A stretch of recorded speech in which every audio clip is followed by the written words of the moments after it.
moment. Excuse me. Ben Jealous is the president and CEO of the NAACP. He has known Troy Davis for many years, has known his nephew since he was 3, has visited him, spoken with him only recently. As we broadcast right now, as we speak with you, bring you the voices of people who've gathered here on the grounds of Georgia's death row where the execution is being carried out. Troy Anthony Davis is being killed. Renee Feltz is back with an update. Amy, as we understand it, the execution is now underway. And we're expecting the Georgia prison officials to come out afterwards to give us an update or a statement, something to that effect. So we want to let listeners know that we'll be providing that as soon as possible. If we can, we'll try to feed the statement from the prison officials live. Do they do this right here? Do they do this? It will be over near the police officers dressed like stormtroopers. That's where the press conference is going to take place from the prison officials, where they give their statement. I wanted to just read one interesting tweet from Representative John Lewis, who's come up this evening from Georgia. As we stand here in He came from Atlanta. That's right. And he's tweeted, "Today we are all Troy Anthony Davis tonight." He continues, "A little piece of all of us will die." And so I'm going to go over there, Amy, and we'll bring listeners and viewers updates. And if you'll keep your phone on you, Amy, I'll keep in touch with you that way. So maybe we can even record it and play it for everyone who has been with us in this broadcast and continues to want to get information.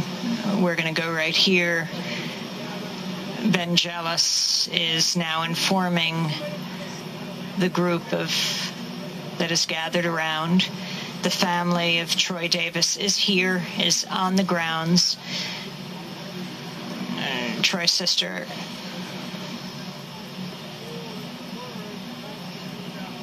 Martina, is in a wheelchair. Ben Jealous is now saying, "We have just received word."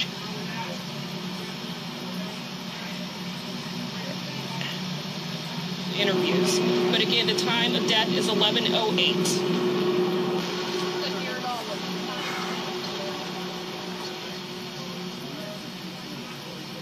The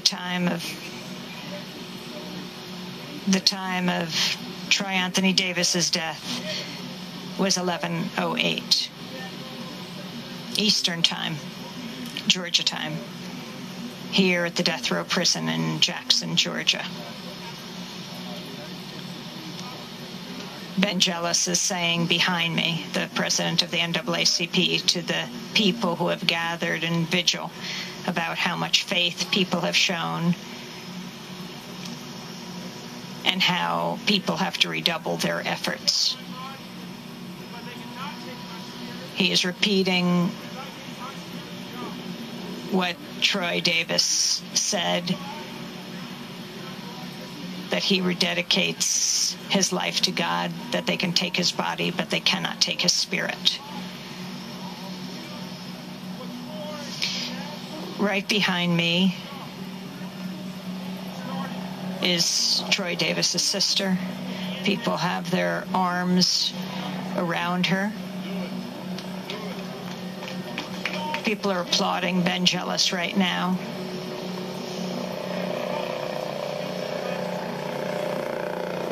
And the planes are now, helicopters are hovering overhead.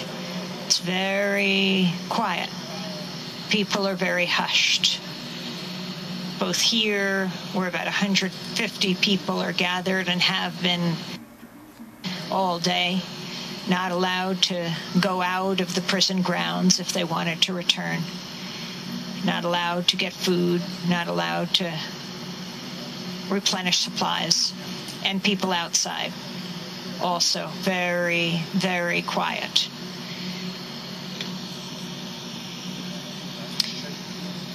Again, right now, the news is that Troy Anthony Davis died at 11:08 Georgia time. Let's go to the tape my colleague Hani has just recorded. All right, is everybody ready? All right. The court-ordered execution of Troy Anthony Davis has been carried out. The time of death is 11:08 p.m. At this time, the media witnesses will be coming out to give their first-hand account of what happened during the execution. The coroner's van will be coming out. It shows me yet again that this is not a case about the death penalty. This is not a case about Troy Davis. This is a case about justice and the human spirit to see justice prevail. He writes further, I cannot answer all of your letters, but I do read them all. I cannot see you all, but I can imagine your faces. I cannot hear you speak, but your letters take me to the far reaches of the world. I cannot touch you physically, but I feel your warmth every day I exist. Now he closes here. So thank you, and remember, I am in a place where execution can only destroy your physical form. But because of my faith in God, my family, and all of you, I have been spiritually free for some time. And no matter what happens in the days, weeks to come, this movement to end the death penalty, to seek true justice, to expose a system that fails to protect the innocent, must be accelerated.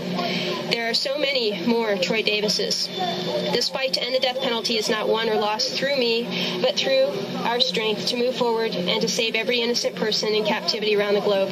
We need to dismantle this unjust system, city by city, state by state, and country by country. He ends finally, I can't wait to stand with you no matter if this is in physical or spiritual form. I will one day be announcing I am Troy Davis and I am free. That's a 2008 statement from Troy Davis as we stand outside the prison where he's set to be executed within the next 30 minutes, Amy. That was Renee Feltz reading Troy's words in 2008. Troy Davis, this is the fourth death warrant that has been issued. Now, it sounds like the latest news is it's being carried out as we stand here. Talk about what's happening right now, Catherine. Sure. As far as we know, Troy is in the... First identify yourself. I'm sorry, Catherine Hamuda from Georgians for Alternatives to the Death Penalty. As far as we know, Troy is in the execution chamber and he's being administered the IV with the different drugs. We don't know if that's happening right now, but that's the process that will happen. Afterwards, there are 5 media witnesses that are inside, and afterwards a white van holding the witnesses will come out and they'll describe to us what happened inside. They'll describe any motions that he could have made. We know from past executions that there have been some movements, so anything that looks like it could have gone wrong, they'll explain to us. And then we always wait. The black coroner van will go by, and we wait here as a sign of respect. So that's the process that happens on these nights, and that will likely happen tonight. And where does that black coroner's hearse go? It goes to the local medical where the coroner will examine the body. And I think it's worth noting that on the death certificate after executions that it says cause of death and it reads homicide. So I think that's worth noting. And do you know where Troy Davis will be buried? I believe he'll be buried in Savannah. I don't know when, but in Savannah. Can you talk about what's happening behind us right now? You're in the protest pen right behind us. People are talking. People are praying. They're being very quiet. Yeah, as you know, we got word several minutes ago that the U.S. Supreme Court denied stay of execution. The family is gathered and praying, and they're together, and people gathered here praying and singing softly right now. I think they're just being silent. How do you go through this so many times? I'm here so many times because I believe that our state can do better. I believe that we as a society can do better. And the minute that I stop showing up is the moment that I give the message that the state has won, and they haven't. I see Kim Davis. Kim Davis is Troy Davis's sister. She is, let's see if we could speak to her. She's coming to sit down right now.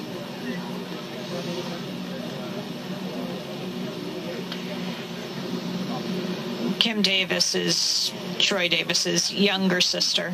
Martina Correa is Troy Davis's older sister. Dejan, who we spoke to earlier, is his nephew, Martina's son, and they're all gathered here with friends, family, supporters.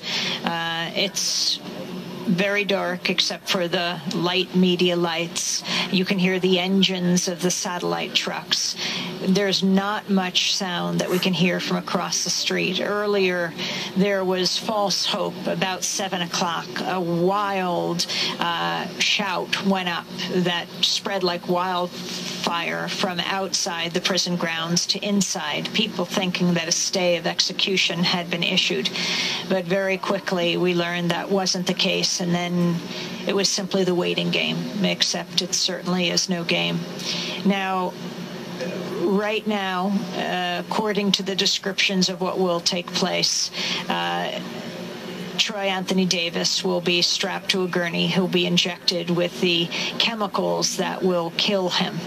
The state of Georgia will execute him. There are witnesses there, including reporters, and those reporters, I believe after prison officials speak, the reporters will come out and describe what took place. And they'll also talk about Troy's last words if he chose to share any. A few hours before he was allowed to record words, a longer statement, and I suppose we'll find out what they are. People here have varying levels of experience with the death penalty. Some are longtime anti-death penalty activists, have come here, especially Georgians, as many times as there's been an execution over the last years. Others, of course, this is their first time. They were drawn to this case, perhaps not even because it was a death penalty case, but because it was Troy Davis, and they felt there was some egregious wrong.